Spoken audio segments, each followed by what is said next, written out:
Hello and welcome.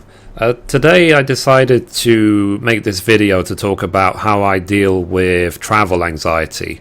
It is something that I have suffered with all of my life, and I'm 30 years old now, and it's still affected me even recently. And I have as well stumbled across a kind of coping mechanism, kind of a cure. And I'm making this video with the hope that if it helps at least one other person in the world, then yes, this video was worth making. So if I just give you a little bit of the backstory about my issue, is that since I was a kid, always I've had issues with traveling. So my stomach would hurt, I would get lightheaded, I would be maybe hyperventilate a little bit, and then I get lightheaded, and then I moan, and it's just a very negative and exhausting experience for me. And one thing that would happen as well is that, let's say if I was traveling abroad, I was going to take an airplane ride, the entire journey to the airport, I would be dying. I would end up, by the time I got there, I would be pale, I would be exhausted, and so on. So by the time I got onto the plane, I would actually be fine. So I'm actually not scared of planes and so on, but the car ride to the airport is probably the worst thing ever for me. And as well, what kind of happens is that it's not just during the traveling that I get sick. It would be a case of even the day before I knew I was going to travel somewhere, or even 2 days before, or even a week. If I have a date set in my mind that this is the day I'm going to travel, whether it's for work, whether it's for holiday, whatever, then I start getting that sort of light feeling in my stomach. And then on the actual day, then I outright just panic. So my stomach starts hurting, I get a headache, and then my heart rate increases, and my heart increases quickly. So once I've got a rapid heart rate plus stomach pain plus headache, then I'm in sort of panic attack mode, and I'm just suffering like crazy. And the reason I want to share this with you guys is because I am a human being, and I feel that when someone finds a solution to apparently what is actually a common problem, it's a good idea to share, just so that it could be useful for, like I said, at least one other person in the world. So what I actually stumbled across before, by just doing a quick search on Google, I really wonder why it took me nearly 30 years to do it, was how to cope with travel anxiety. And one of the first results that came up was hypnotherapy. So I thought, okay, why not? Doesn't require me taking any medicine, it doesn't require any pressure wrist pads or anything like that, anything physical to reduce my symptoms. I think hypnotherapy might actually attack the issue. So I booked an appointment, and I thought to myself, let's give it a go. If it doesn't work, I'll try something else. And thankfully as well, the hypnotherapist was next to my old school, so I wasn't scared of the journey to the hypnotherapist, because ironically one of the first hypnotherapists I arranged an appointment with was actually too far away from me. At least I considered too far away, a good maybe 45 minutes, which for me kind of is very sort of ironic that I would have gone there to get a solution to my issue, but I was too scared to go because of my travel anxiety. So I managed to find a place close to home, thank God. I went there, and literally he explained it to me, the hypnotherapist. Now remember, anything I share, I say just from my opinion. I am not medically qualified in any way, shape or form. I'm not qualified in anything. All I know is the difference between feeling pain and no longer feeling pain, and having panic attacks and not panicking anymore. Now, what he explained to me, the hypnotherapist, is that my subconscious would make me extra sick when traveling. So that's why my symptoms would start a day before, or before I would even travel, especially during travel, because it was trying to keep me safe. Now I thought that's a bit twisted, as I said to him, well, what do you mean it's trying to keep me safe by hurting me? And he basically said, well, what it was, my subconscious was trying to do essentially was make me so ill, so then I would not travel. And then if I would not travel, then I would be home, and then I would be safe. So it was trying to keep me safe in a twisted way, but in apparently what is a very normal way for the human brain to react. So what he explained to me is that through hypnotherapy, you can trick your subconscious to not do these things anymore. And obviously, I won't, ever play my hypnotherapy tape or anything on YouTube or anything like that, because it is a listening therapy. But I will basically just describe the feeling. Is that what he essentially did was he got me to imagine that my while in a sort of relaxed state. So he steps you through relaxation. He gets you to relax, close your eyes, and be still and be calm, relax your muscles and everything.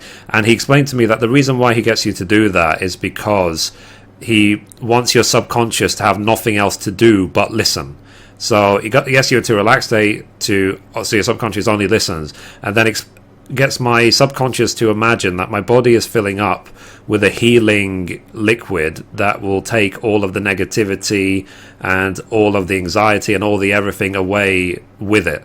And we targeted it towards my stomach, because my stomach has always been the biggest source of my problem, or the place that suffers the most during my issues with anxiety. And after the first session, I literally couldn't feel my stomach anymore, and it was surreal. Like, I remember the very second when he sort of said to me and my subconscious, like, that's it, this liquid is now gonna heal and cure your stomach, all the pain will be gone, and so on. And literally that second I felt a huge sigh of relief, like, wow, just like that. And it worked incredibly well, like so well, in fact, that the very first place I went to after the therapy session, I went to Subway.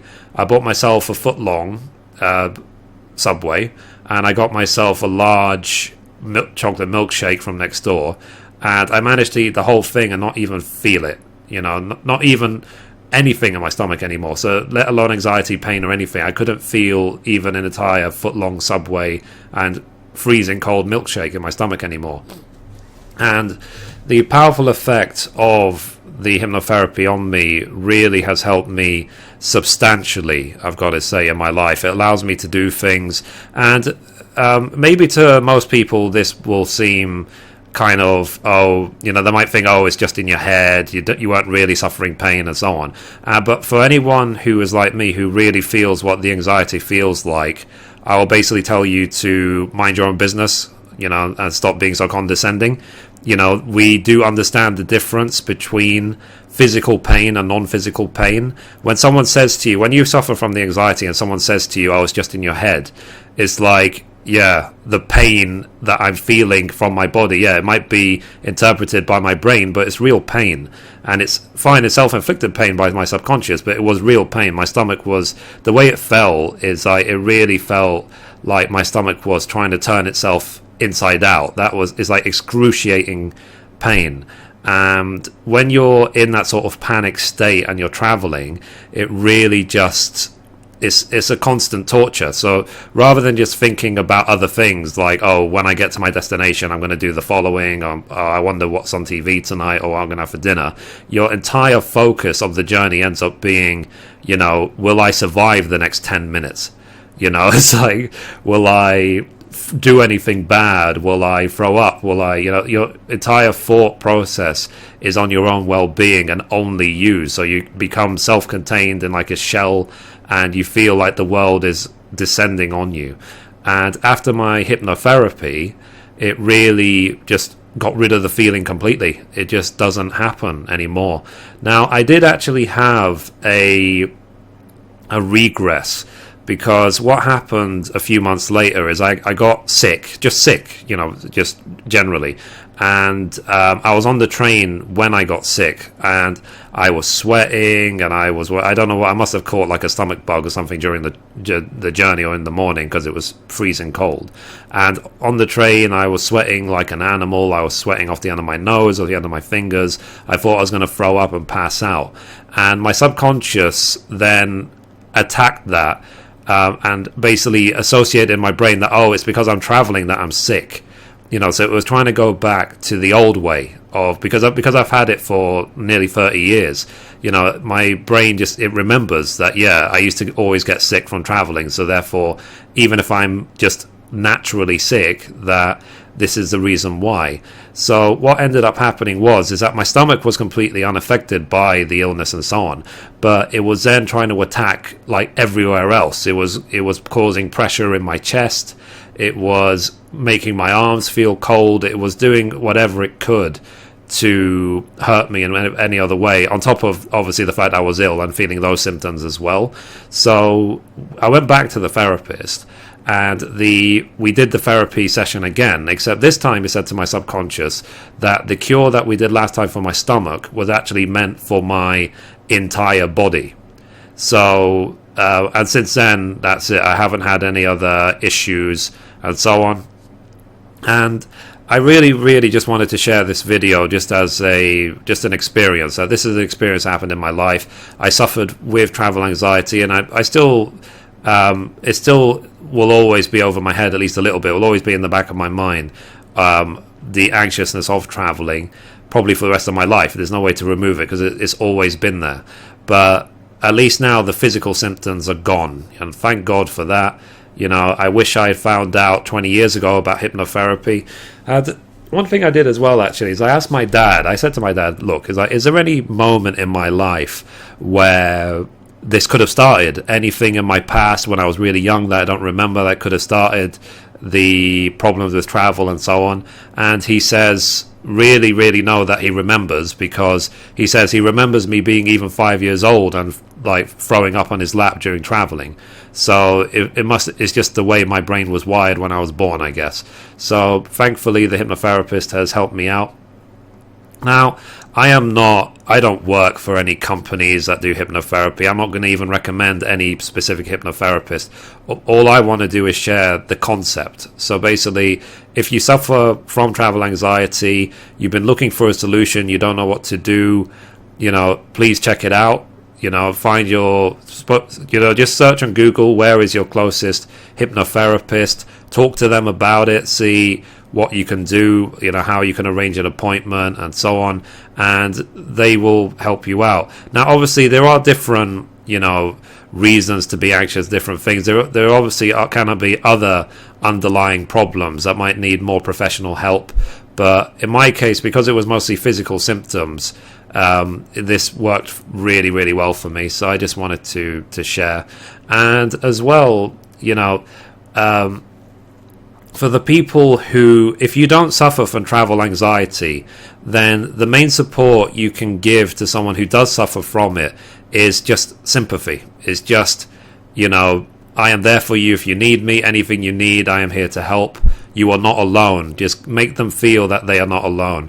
Do not do the other way of trying to pretend that nothing is happening, because it can be the entire, it can be 99% of your thoughts is the anxiety. It completely occupies a person suffering.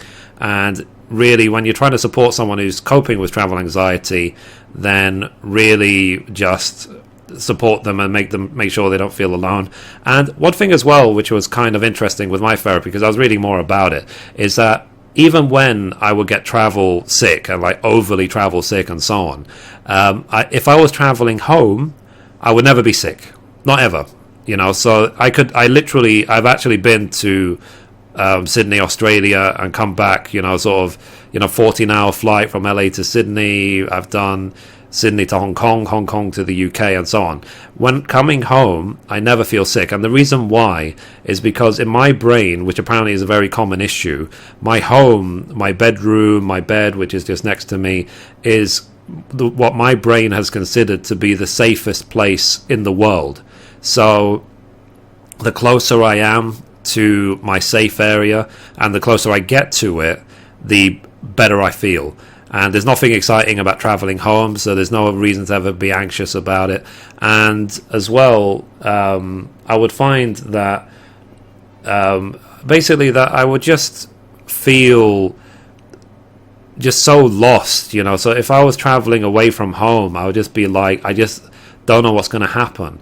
And the thing is, I went to see a bunch of doctors about it, GPs, just to say, I'm suffering from incredible amounts of stomach pain and so on. And I found that the GPs were just looking at the physical issues. There was sort of do you have excess stomach acid?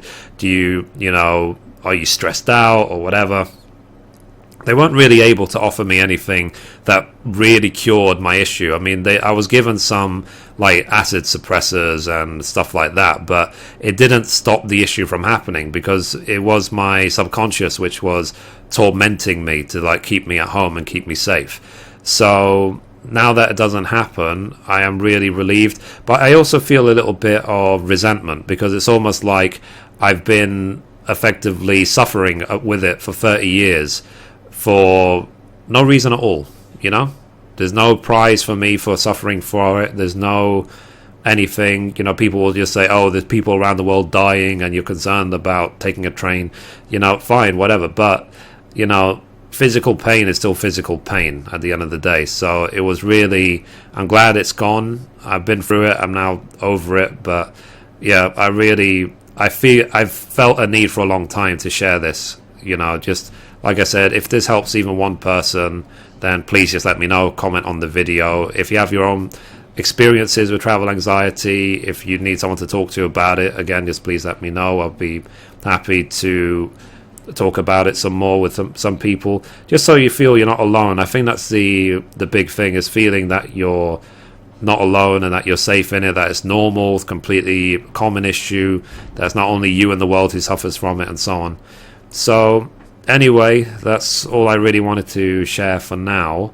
And like I said, if you have suffered from this and you have any experiences you want to share with me, then please let me know. And as well, you know, I am just the sort of person who just feels a need to pass on good experiences. So for me, being able to cure travel anxiety is an incredibly positive thing. And, you know, I feel it's something, I wish it was something that just didn't happen to begin with, obviously, but it has happened and now it's been cured. So yeah, basically. So this is where I am now. You know, maybe soon one day I'll sing a song about the pain of travel anxiety. No, not really.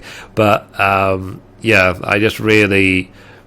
I'm so happy that it's gone. You know, it doesn't mean that I'm going to suddenly become the adventurous type and travel the whole world again. I mean, I've already traveled the world anyway. My parents took me on some nice holidays. I've been to Australia, I've been to, like I said, Hong Kong, I've been to Chicago, LA, I've been to Rome, to Paris, to Stockholm, to Lisbon, to Barcelona, to Lebanon and Kuwait and the Middle East.